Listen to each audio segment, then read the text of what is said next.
You're listening to The Uncooked Rice Show, a podcast where young Asian Americans talk about being young, Asian, and North American.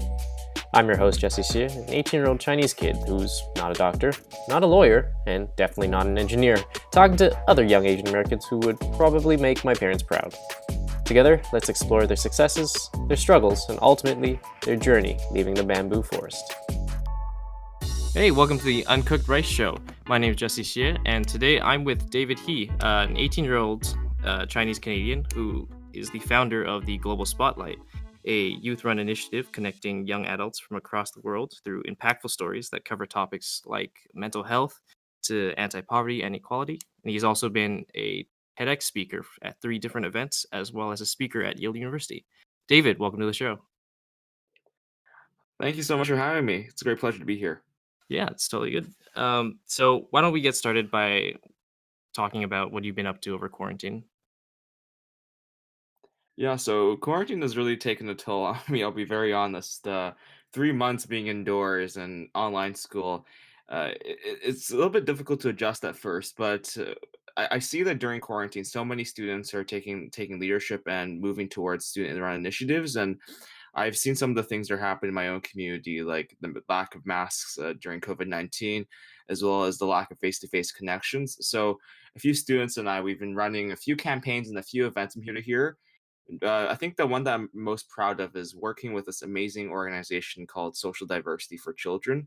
And we've been working with them to deliver masks to care homes. And it's just been such a phenomenal experience to work with so many other youth organizations and so many other connections. And just last week, actually, we hosted a town hall because a lot of students nowadays aren't really getting any messages from the government. So we wanted to directly engage students with the federal, provincial, and local governments. And we hosted a town hall with Jagmeet Singh, who's our MP here in Burnaby, Ann Kang, who's the BC MLA for Burnaby as well, and the mayor of Burnaby, Mike Hurley. And I think that by having those face-to-face connections or screen-to-screen connections, we can kind of deal with quarantine a bit better and kind of improve our mental health as well. Yeah, no, I totally agree with you. It's definitely been a difficult transition, I think, for most students, especially. Um, I think a lot of the students who don't really like going out uh, are also facing a difficult time staying home nowadays. Um, Exactly. yeah, but you brought up your town hall event, and I actually was looking at it. I saw the advertisements for it, and I was wondering how did that go? Yeah, so we actually, I think we did quite well, like in terms of our advertising, in terms of running it. There were a few hiccups here and there with our technology, but that's to be expected nowadays as things transition onto Zoom. But I saw that it was a great discussion, and seeing that level of discussion and seeing that level of communication between government leaders and local community students, I think it's actually really good because I noticed that there's so much of a disconnect, and we asked so many great questions about what's going right now with the CERB, what's going right now to help students during COVID-19, any local opportunities. I think that it was just really good to see that happen. And we actually sent out a survey to some of the students after, and from what we've heard, it's gone pretty good, except for the tech difficulties. But we'll try to smooth that out the next round, Jess. Yeah, I completely agree with you. Like tech difficulties, it's one of the biggest issues now, I think, especially with everything moving online, right? I don't have personal experience using Zoom, but a few weeks ago, me and a couple of friends, we hosted a panel talking about our first year experiences to high school students, and the tech difficulties were definitely one of the bigger concerns that we've gotten. But beyond that, right, like when you're planning an event, especially when you're planning initiatives to actually help out the community, um, initiatives like the delivering face masks with SDC, which is a great organization, right?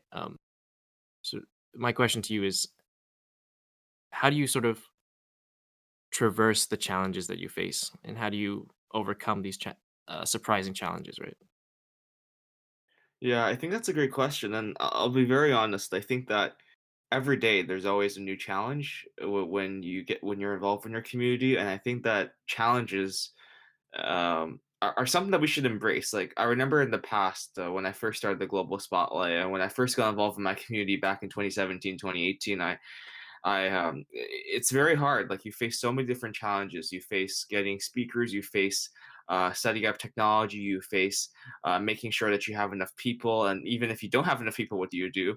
So I think that the best way, like for myself, to actually like manage these challenges and deal with them, and to help kind of avoid them in the future, is to learn from the mistakes that we've made in the past, and to learn from the mistakes of other people as well. I know it might sound a bit a bit sad or a bit backwards, but I think that mistakes are something that as students we make often, and from mistakes we kind of take a look at what we did wrong, and we can use those skills to avoid future challenges in the future. And I remember with Zoom, we made a mistake with our last town hall.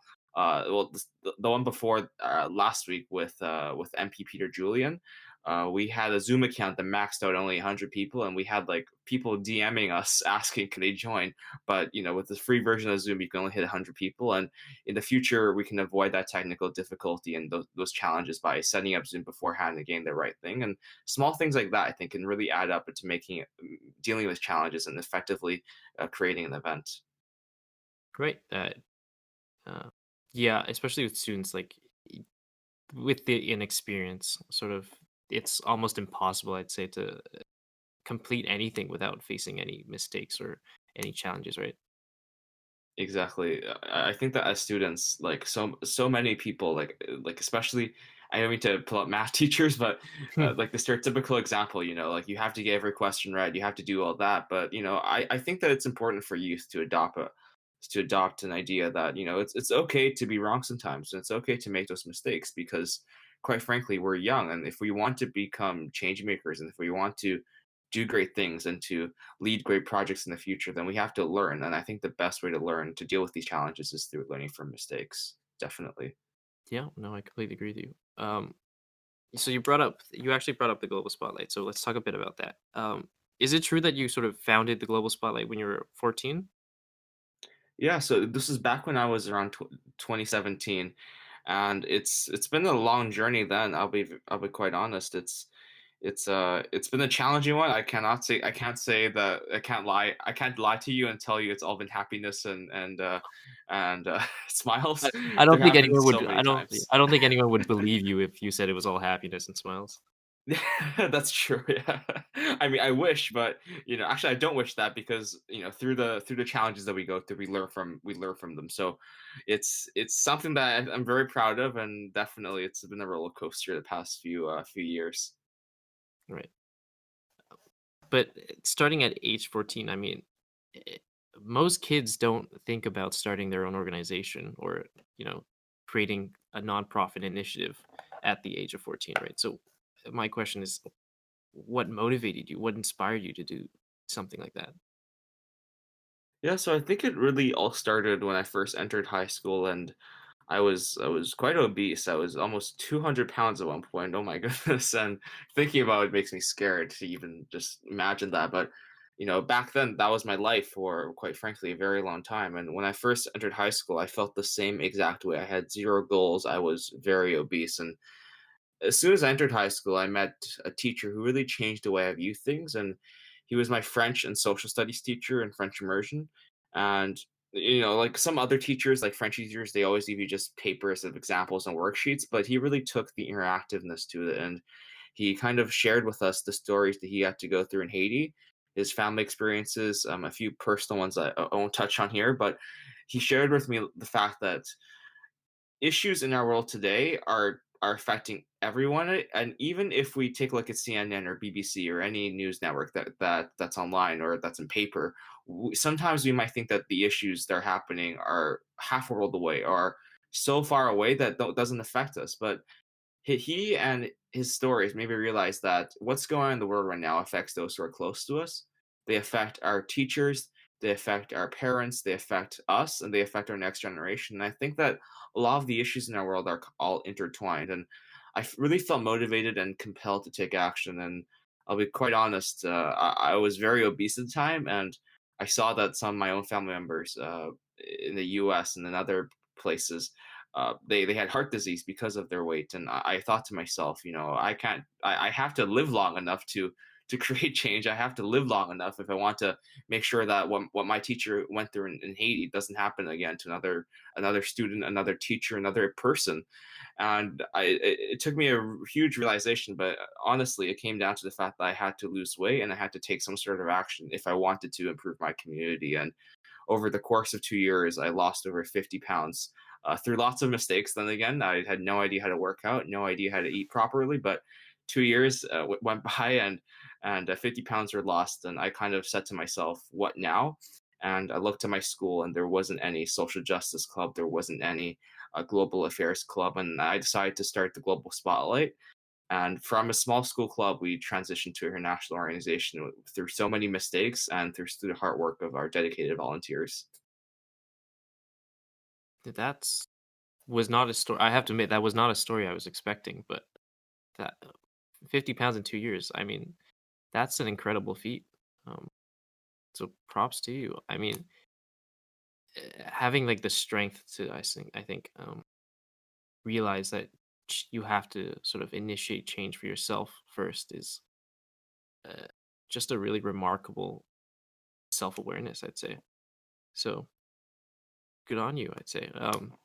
But so you mentioned the story of this of your teacher inspiring you, right?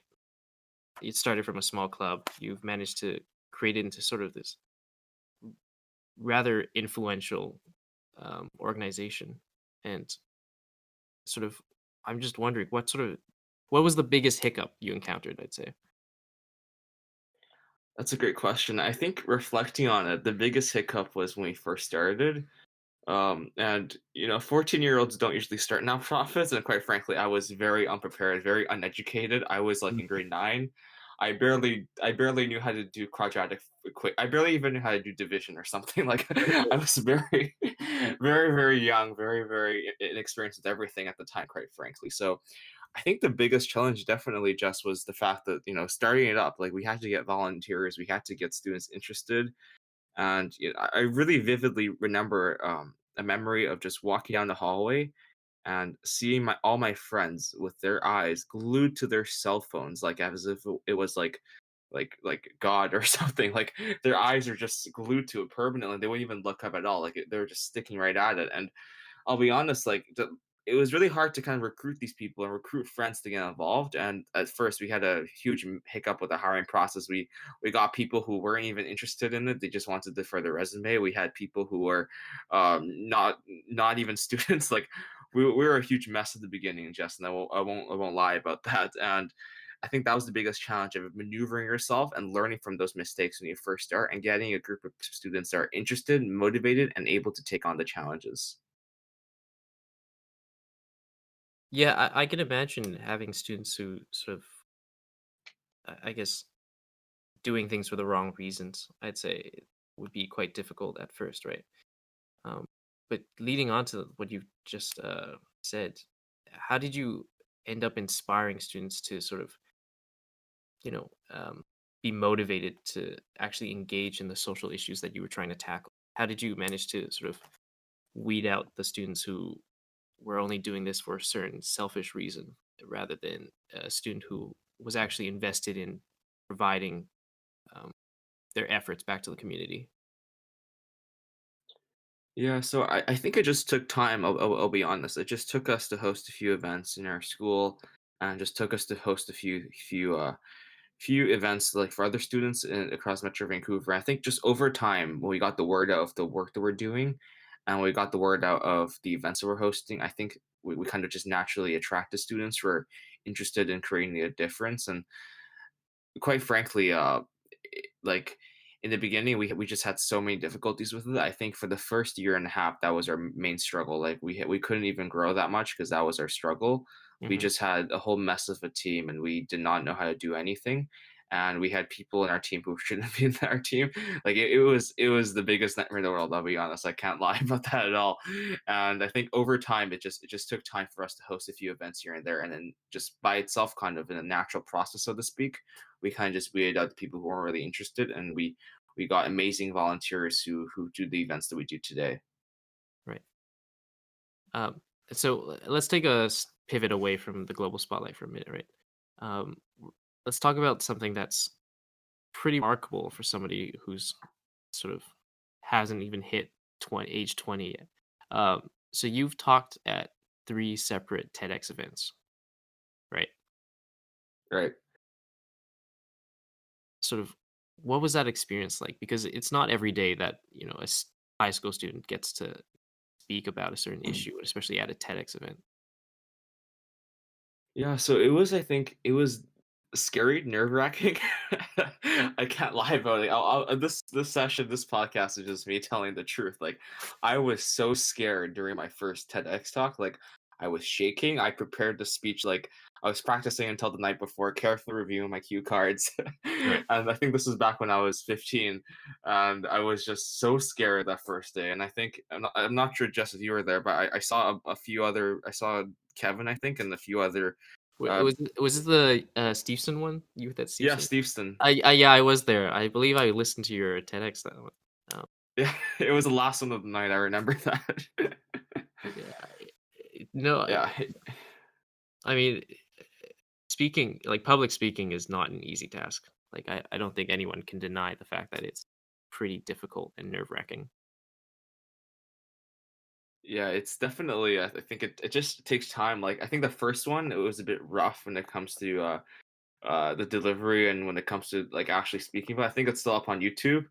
And it was just I think it was just a great experience because I remember like it was like a Friday or night, I believe, and it felt like just I lifted something like just off my chest the minute I finished, and it was just the best feeling of like euphoria in the world just to finish that and walk off the stage and know that you're done with this. But at the same time, it felt really proud for myself to share my experiences and to share the work that I'm doing and to share kind of my perspective as a young person. And the subsequent talks, the second one was still a bit rough, I'll be honest. And the second one was really when I opened up and spoke about my experiences growing up overweight and how I kind of transitioned that into being the student leader that I am today. And I Right. think it means a lot for me to share my story. And as challenging and as scary as it can be sometimes when you walk up on that stage when the shining lights blind you, Mhm. I think it's worth it because you can inspire so many other students. And if I was 12, if I was 13, and before I lost weight, if I went to a TEDx event and if somebody told me that that anyone can be involved with their community, that anybody can start a nonprofit, and that everyone's idea mattered, I think that I would have started Global Spotlight a lot younger, and I probably would have chose to lose weight a lot younger and to not be obese a bit younger. Like, I think there's just such a huge power when it comes to helping other students and helping students especially younger than you. And whenever I think about how challenging it is or how tough it is to meet a deadline when it comes to TEDx talk or how scary it is to get on stage, I always think back and think my younger self would have appreciated this a lot. Right. Um, so y yeah, like, you've spoken at 3 different TEDx events, and you mentioned that the first one was nerve-wracking, second one was a bit better. I'm assuming it was a bit better, but still nerve-wracking, right? Especially because Very. you're sharing such a personal story.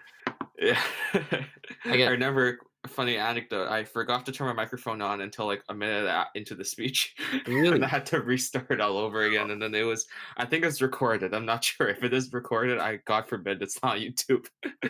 Yeah, no, because it's not just the bright lights and the people staring at you that's nerve-wracking, you also got a huge camera just pointing directly at you, right? Yeah. Yeah, that is yeah, especially if it's your first time public speaking, right? That having a huge camera pointing at you is not a fun sight to see. You can't really imagine having the camera be naked and only wearing underwear, right? Exactly. And I'll be quite frank about that as well. Like I was a quiet person growing up, so definitely it was a huge change for me to kind of speak Mhm. out and speak about, not only global issues, but speak out about my own story. Then I think it's just been a huge change. Like I think I transitioned from like an introvert to an extrovert within the course of 5 minutes because of that TEDx talk. Like it really forces you to go out of your own bubble. And as scary as it is, I strongly recommend everyone to take up public speaking because I just think that everyone's stories matter. And like, especially now given COVID-19, like we've been so isolated from one another and just hearing someone's stories and hearing how someone's day has been, I think Yeah, those things really matter in the big picture of things. yeah. No, I relate to that because growing up, I was a quiet child too. I didn't really enjoy the public spotlight. Didn't enjoy talking publicly. But as I got more involved into leadership roles and got more, I guess, sort of pushed into the roles where I had to really publicly speak, I sort of got more practice, I suppose, and got used to the idea and the environment and the stress, basically. But I get what would be one advice or some advice that you would give to students who are sort of scared of going into public speaking? That's a great question, Jess. I mentioned this yesterday when I was on another session, and it was just simply the Nike quote, like just do it. Like, Yeah. Yeah. it might seem like it's frightening at first, but the moment you step onto that stage and the moment you kind of utter your words a little bit, the fear goes away after a while. I'll be honest. Like during my Right. first TEDx talk, the first minute was just me frantically like just panicking on the inside. I think if you watch the video today, I look like I'm like so scared during the first minute. But as time goes on, you kind of get used to it, and as time goes on as well, you get the experience. I think that's what matters the most. And if anyone's into public speaking, if they're shy, I would just recommend you to just start somewhere. Maybe Mhm. talk with your parents, talk with your siblings. You even talk with your dog. Like talk to more people about these things, and simply just start your journey in public speaking. And through time and through experience and just through work, I think anyone can be a good speaker. It just takes the initiative to just start. I totally agree with you there. Um, so let's move to a point that you brought up earlier: the idea of being able to see somebody with us who has shared a similar story, right, and having them sort of be able to speak up and having the audience be able to relate to that story. So this idea of representation, right? Um, why is that important? Do you think to you personally? I think that like representation is important because growing up, and I'll be frank about this. I'll be very, very honest about this as well. Like, there's been the lack of kind of Asian role models in the media and the Asian role models in government, especially like in the fields I do want to go to. And I think that the lack of role models is just I don't know how to put it. Like as a 17-year-old, I just it's upsetting, but at the same time, it kind of is is telling me that it motivates me to get involved and to be a role model, but at the Mm. same time, like it is kind of, it puts me in an awkward position where I don't really have someone to look up to who's of my own culture, who's of my own background. And it kind of makes me feel like I have to climb like the uncharted territory and go through it first. Right. And Yeah. growing up, I never really saw any like Asian role models, like especially in government or on TV. I just think it's so important for students nowadays to just see that there can be someone like them and that they can do the things that they want to do. Of course. No. Yeah. No. I because growing up, um, we see this idea of a culture, especially in North America, right? An idea of a culture where Asian representation isn't really a mainstream idea, right? A lot of the times you grew up watching Asian representation on media, it was mostly stereotypes and negative ones at best. Um, and I think it wasn't until recently where we started seeing this rise of uh, sort of more representation being brought out, more accurate representation, right? Um, though it's not a lot, I think it is a good first step, right? Exactly. I think that like, just seeing how like there's been more Asian people in films and TV shows, I think that's definitely a step forward. Like I remember I took a look at I forgot his name, but he's one of he's the dad in Fresh Off the Boat, and I took a look at him, and he's definitely an inspiring character. Like he's been in The Office, he's been in The Interview, quite a lot of movies, and I think that it has to start somewhere. Just like public speaking, like we just have to create a wave of not only Asian people in film, but more people of color, LGBT people, people who aren't like the cookie cutter type of person. We have to get people who are diverse into those films because I think that, and I hope I'm not sure if I hope I see this in my lifetime. I really do hope so. I hope that every minority group in Canada can watch TV and look up media and know that someone just like them has a place in this country. So someone just like them, If it's a small person, a small child who's maybe transgender, I want them to be able to look at TV and to see that there is a role model for them. And I want somebody who's Asian, skinny, perhaps, like just anyone who's different in this country, anyone who doesn't fit in the cookie cutter shape. I want them to have at least one role model in this country, because I think that can have a tremendous impact in the child's life, and a tremendous impact when it comes to reaching our dreams and knowing that things are possible in this country if you work hard enough. Yeah, I agree with you. It's definitely beneficial, and it's an amazing idea to have, to be able to have that sort of source to go to, right? That idea that, oh, who I am isn't different. It isn't weird. It's y- unique, sure, but it's not uncommon. It's not wrong, right? Exactly, and I think we need to really ingrain that into child's minds, especially when they're young. And I see so many amazing students nowadays who have really big dreams of being astronauts, or other professions, engineers, etc. And when they're young, and I really want them to know that there is a place for them in this country, there is a place for them in this world, and you know everyone is there to support them. And I think that we really need to emphasize that when they're young, so we can foster those dreams. And one day, maybe one of those people will cure cancer, will cure COVID-19, or will cure some of humanity's worst diseases. And it's all about starting somewhere. I think that we really have to empower the next generation of students, young students, and providing them the role models so that they feel recognized on TV and on media and just in society in general. Right. So, but so I guess now let's talk a bit about the issues with representation. Like, we're seeing it pop up more often, but what do you think are some of the biggest challenges that we as a society have to face, that are sort of blocking the road for progressive movement and action towards more and more accurate representation? That's a great question, Jess. And quite frankly, I'll be honest.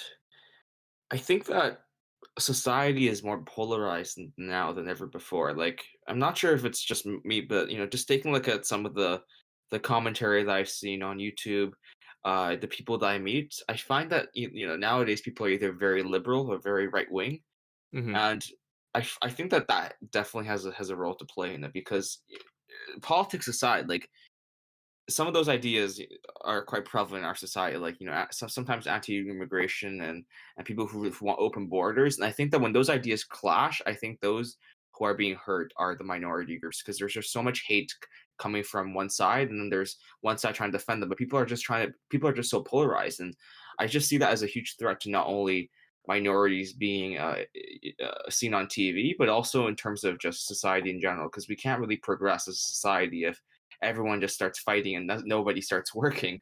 I think that's the most evident in the United States, where we see people condemning Black Lives Matter. We see people condemning the protests, and I think that's just disgusting. Like it's very, very sad to see, and we see extremes on both sides as well. We see some of the rioters, and we see some of the people who are against the protests. And just taking a look at that drastic change, like it's just crazy to see that there's just so much divide between those people. And I really hope that not only the US but the world can heal itself and can get rid of the racial divide and get rid of the division in general, really work together and just realize at the end of the day, no matter what skin color we are, no matter what gender we are, what sexual orientation we are, at the end of the day, we're human, and we have to be able to work together in these situations. And just that division has just caused such a huge issue, in my opinion, about just getting representation in the media, because there's always going to be some sort of extreme backlash because of that division. Yeah, it's it's upsetting to see that the idea that, there is somehow a division in the, I guess, the principle that certain people aren't worth more than others.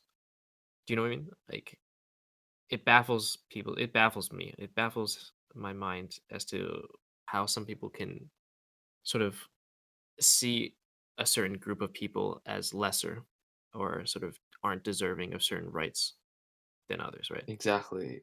Yeah. I think that everyone deserves, the right to live a good life. Like Mm.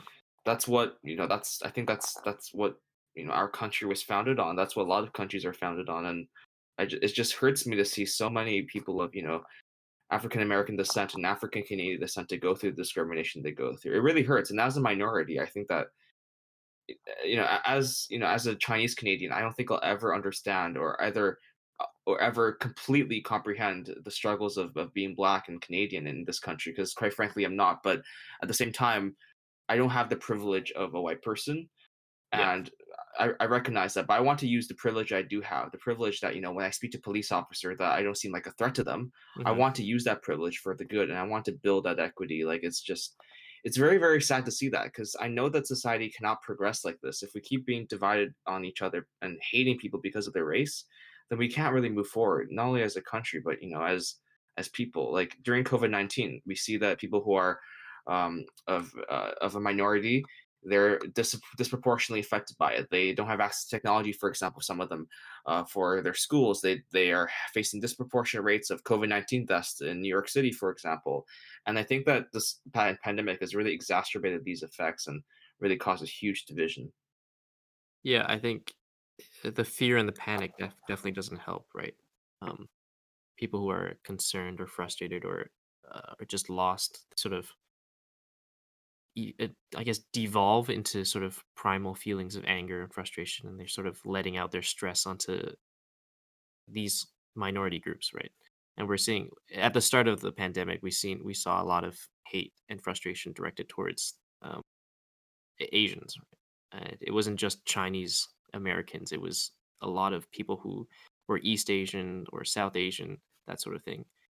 And then now we're seeing the rise of the Black Lives Matter movement, um, and so there's just a lot of panic and fear going on that's devolved into a lot of anger, right?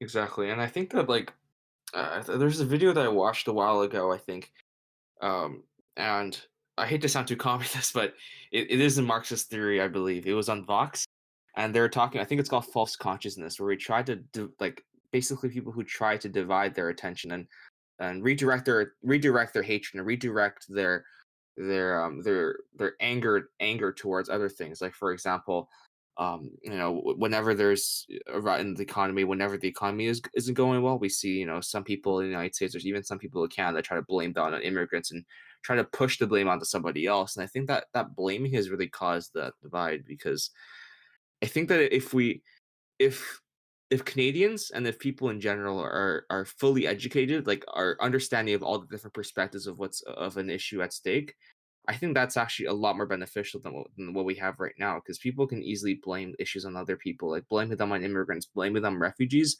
But I think that every Canadian should probably do a bit of research on some of those issues, take a class or two maybe, and really understand what's going on so that they can make better decisions and they can kind of open up their minds to what's going on. Yeah, in actually a week ago I was talking with another guest on the show, and we were talking about misinformation, right?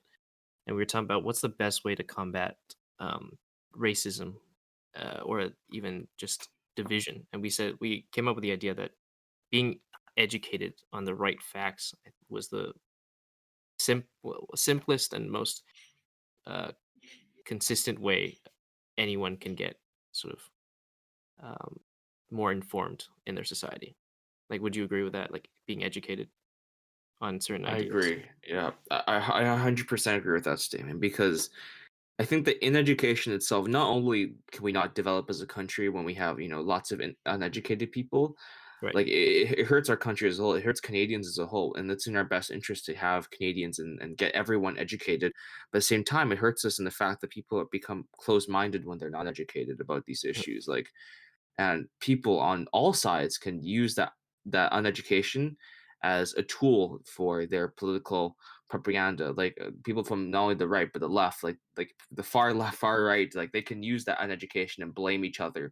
I think that can really further the divide when it comes to um, politics, when it comes to race and society in general. And people who kind of don't like if people don't seek to find other sources of news when they read. Like if people just kind of stick with, Fox News or MSNBC Hmm. or BuzzFeed News, for example, or, Breitbart, like if people just read like kind of the news on those end, read only like one publication that shares only one political view, then you're going to stay that way. And that means you have a closed mind. And I think that, students and people in general should open up their minds and and learn from other news networks, learn from other perspectives, and really gain a better understanding of what's at stake in this country and what's going on. And from that, I think people can make rational decisions for themselves instead of just saying what the media tells them, and saying what Bob from Facebook posted. We can really Right. make our own judgments. Yeah, no, I completely agree with you. But let's take a step back away. I wanted to ask you personally, um, have you, what sort of, I mean, growing up, being involved in a lot of leadership sort of opportunities, right? Um, have you specifically, being a Chinese Canadian, have you experienced discrimination because of your race and because of sort of your age, especially?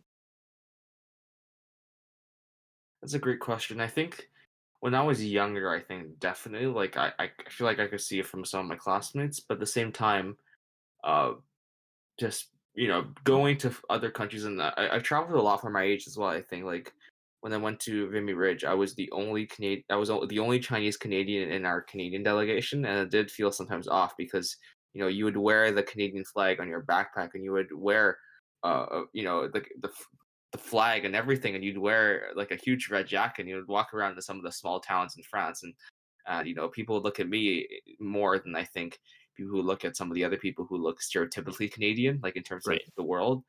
And it's just, I feel like it's subtle things like that that really do add up and maybe make me realize. But at the same time, like being a Chinese Canadian, like there's just so much history, and I think that's just something that we have to be proud of as Chinese Canadians.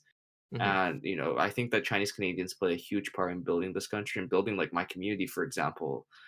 We see so much amazing things that Chinese Canadians are doing, and I think it's all about just opening your mind and showing to the world that a Canadian could look like any kind. Like a Canadian can be Muslim, a Canadian can be gay, a Canadian can be transgender, a Canadian can be uh, of African descent, a Canadian can be of Eastern European descent, a Canadian can be of any descent, and I think that's the image that we have to project as well, because the more that we project that in our media and TV shows, and the more that we project that when it comes to Canada on a global stage, I think that racism itself can fall a lot. And for myself, it's just the lack of that projection. I think has definitely caused a bit of a few awkward stares here and there. But I haven't really been called anything that like offensive before in the past, and I have to say I'm very lucky for that because I Right. have friends who have been victims of racial attacks, and it's definitely very depressing to see. Yeah, I mean, you hear stories about it, and sometimes there are weird. I think we can be considered, I guess, more privileged than most living in a sort of more Asian centric part of Canada, uh, where we don't experience that much uh, sort of discrimination directed towards us. But it's definitely upsetting to hear about these stories, right? Because it's still prevalent in society. Just because we don't necessarily experience it on a day to day basis doesn't mean it doesn't exist, right? Exactly. Like I think that racism still exists in Canada. I just think we're better at hiding it, so to speak. Like I feel like people are just much more to themselves about, like, we see less of the like the style of racism that's quite prevalent in the United States, where people are really out there. But I think in Canada, racism is most prevalent in people's minds, like just people's images in general of other people, and Hmm. it is hard to change that. Like if you grew up from a small town in like Alberta or Saskatchewan, and if you've never seen an Asian person before, if you've never seen uh, an Asian Canadian before, then I think it can be hard. And I think it's all about just educating people in general. I think that that can really make the difference between division over unity. Right.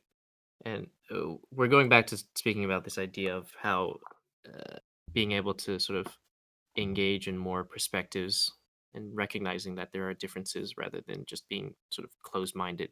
It's just a sort of the simplest gateway to be actually being more multicultural, right?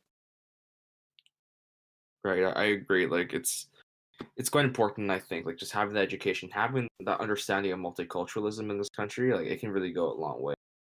If we can't learn how to work together, then how are we if we can't work together, then how are we gonna build great things in the future? And then as the world goes on and as time progresses, as issues happen in the world, I think that Canada and Canadians in general, we should take a more of a global stance and be leaders in this world. And quite frankly, we can't do that if we're fighting about someone's skin color, or we're fighting about someone's sexuality. We should, put some of these things behind us, learn from our differences, and use our differences to really work together. Like I feel like just that diversity has lots of strength when it comes to it. Like for example, me being Asian Canadian, I know Chinese, and when we work on a project, I can help them with translations. I can help them with providing that unique perspective. And I think that if we put all of our perspectives together and work together, it can really create a meaningful impact on so many different projects.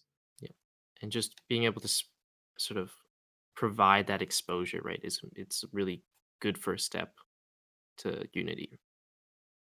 And Exactly. I think that exposure is super important. yeah, and correct me if I'm wrong, but that's sort of like the core purpose of the global spotlight, right? And your vision for it.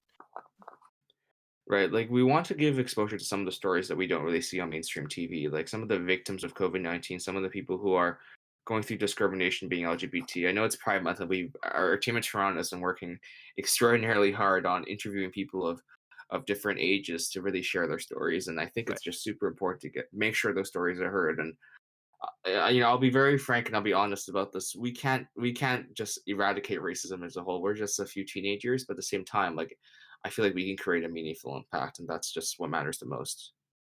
I mean, um, I think no taking no action is worse than taking a sort of an action that might seem indifferent or uh, uneventful, right? Like Exactly, and just taking the initiative is a better choice than not doing anything at all. exactly, and sometimes like I do reflect, and I think what would my life be like if I did not start the global spotlight, and quite frankly, I think it would be completely different because when you take that initiative, although you might not make as much impact as the government when it comes to doing things, and because you're just a bunch of teenagers in the eyes of them, I think that you can make a difference by just affecting things in your own community, like sharing these stories, getting them out there, making sure at least one student reads them and one student has an open mind now because of the fact that they read the story. I think just that small impact can really grow a lot when it comes to the future of this community, the future of Asian Canadians in general, and the future of Canada. Quite frankly, it's about starting small, like from the grassroots level, and changing that perspective. And we can't change everybody's story in Canada. There's almost 37 million people in this country, but Yeah, I think that if you start small, if you affect those perspectives from a grassroots level, I think they can really grow up and shape and influence his decisions tomorrow. I totally agree with you there. And so let's sort of as a final note, I guess, what would be your advice to people who would want to take action against sort of um, providing more unity in our society or taking action against social issues, or just what would you say to students, especially young kids who want to actually make an impact in their community but maybe scared or sort of feel like they're being deterred from doing so? Yeah, I think just the main thing is just simply don't wait and just do it, because for myself, I was very whenever we launch a project in the beginning, I was just always so eager to to debate, like have a mental debate, like is this the right time to launch? Am I not be interested in this? Do you think you have to go back to the drawing board? But I think that if you're a young person, you can still create so much change if you just start, and the moment you take a step and but the moment you get involved, there's so many other support networks that you can get into. There's amazing volunteer groups, there's amazing mentors that can help you along the way, and there's amazing people who can just make your project happen. And if you have an idea and if you have a cause that you're passionate about, then my biggest recommendation is just simply is to just get involved and find a way to get involved, and don't be afraid to fail at times, because we're young and it's okay if we make mistakes as long as we learn from them. And I think that's just the most important thing that we have to instill in youth. There's often like kind of a fear to fail, especially among Asian Canadians, I think, Yeah, because that's kind of passed on from some of our parents. But I think that we have to kind of challenge that a little bit, and say to ourselves that we're ready to fail, we're ready to learn from that, because we can't really change the world.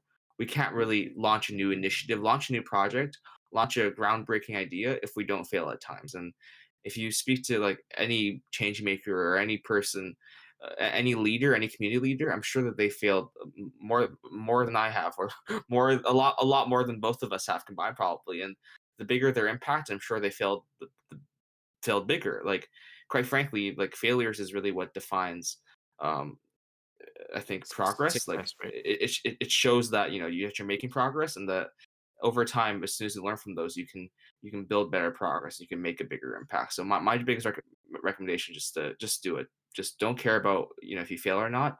Just do it, and you can learn from your mistakes and be a better person, and create a positive impact, because the world needs people who to get involved right now. We see so many different challenges. It breaks my heart whenever I turn on CNN. Like Hmm. it's very, very sad to see things going on in the US like they are. Like, it's just I turn off the CNN notifications because it's just too depressing. I look at Apple News now only. Like, it's very, very depressing. And I think that youth need to get involved. And we're all sitting here at home. We're all, watching Disney Plus, watching The Office. I can't. I'm a victim of that too. But I think it's super important for youth to step up and make sure their voice is heard, because this is the time where things are changing. It's the one time in our life where things are changing so drastically with COVID-19, where we can really build a future from the ground up, and make sure the society is equitable. And I just say to students to get involved, because this is just super important to make sure that we have a voice for our future. Right. And I would also add on to that, like, especially because especially if you're young, there's no better time to take risks, right? I mean, just being able to go forward, take risks, and even if you fail, you still have that learning opportunity that you've created, right? So I Exactly. I think that learning opportunity is really valuable too. yeah, so I totally agree with your advice. So yeah, that's it for all the questions that I have. What if anyone wants to contact you, David? What would be the best way? What is some of your contact information? So I think if you can just reach out to David at globalspotlight.org, or you can follow me on Instagram, shameless plug, at David Yang He. And I should be launching a website soon this summer. It should be if you just look up David Yang He on Google, hopefully it will pop up soon. I'm still working on it. I have lots of work to do. It's in the pipeline, but if you just look up David Yang He on Google, I'm sure you can find my Instagram and my email on there too. Perfect. And then we can find the Global Spotlight at theglobalspotlight.org, right? Right, and also we have an Instagram as well, where we post lots of updates on there about events and everything, and we're starting to share some of the stories. Right. And if anyone wants to take a look at some of the shares that we've shared about Pride, it's our Toronto team's account at Global Spotlight Toronto on Instagram. Yeah. So, David, you've done an amazing job creating initiatives and being an inspiring leader for not just Chinese Canadians, but also students as well in Canada. So, thank you for that. Thank you so much for having me. And Yeah. I always say that it's just I feel like I've really been kind of, I wouldn't say forced into it, but I say like like realizing the amount of work that people have, like realize the amount of work that has to be done. I just feel like I can't really stand there and just live a life of just simply enjoyment while there's so many things going on. I think that people need to take a stand, and people need to work on some of these issues, because I really hope, and I think I said this as well, like in the beginning, I hope to live in a world where that people are equal and that we treat each other as equals, and that's the main goal. And if I can't build that in my lifetime, I want to make sure that my children can, and that children of the world can, because it's just a goal that we have to achieve if we want to be competitive in this world. If we want to build a better world, quite frankly. And Right. with this division that's going on, we can't really do anything if we just talk bad stuff about each other's ethnicity or each other's gender or sexual orientation. It's about how can we work together, and that's just so important. Right. And the last thing we want is society to fall apart and burn. Right. Exactly, and unfortunately, I'm seeing signs of that today. So Yeah. it's Yeah, it's unfortunate, but hopefully, with this, being able to share more stories and having more exposure to inspiring people like you, and the stories that you're sharing at the Global Spotlight, hopefully, more kids will have more optimism and hope for the future, rather than cynicalism and destruction and despair. that's a good point. I hope so as well. It all comes down to working with one another, and really making sure that each other's opinions are heard and each other's perspectives are heard. I think that that's what makes Canada strong, and that's what makes our community so resilient in difficult times like COVID. And I think that's what continues to separate us from other countries and other parts of the world, because Canada is just a collection of people from diverse cultures, from diverse backgrounds. And if we learn how to work together, we can create such a big impact on this world. Perfect. And with that thought, thank you, David, for your time. Thank you so much. Hey, thanks for tuning in to another episode of The Uncooked Rice Show. If you want to learn more about David's story, you can follow him on Instagram at David Yankee. If you've been enjoying our content so far, please feel free to share it with your friends. We'll be trying to post weekly episodes on Thursday at 8 a.m. PST. But until then, thanks again and stay safe.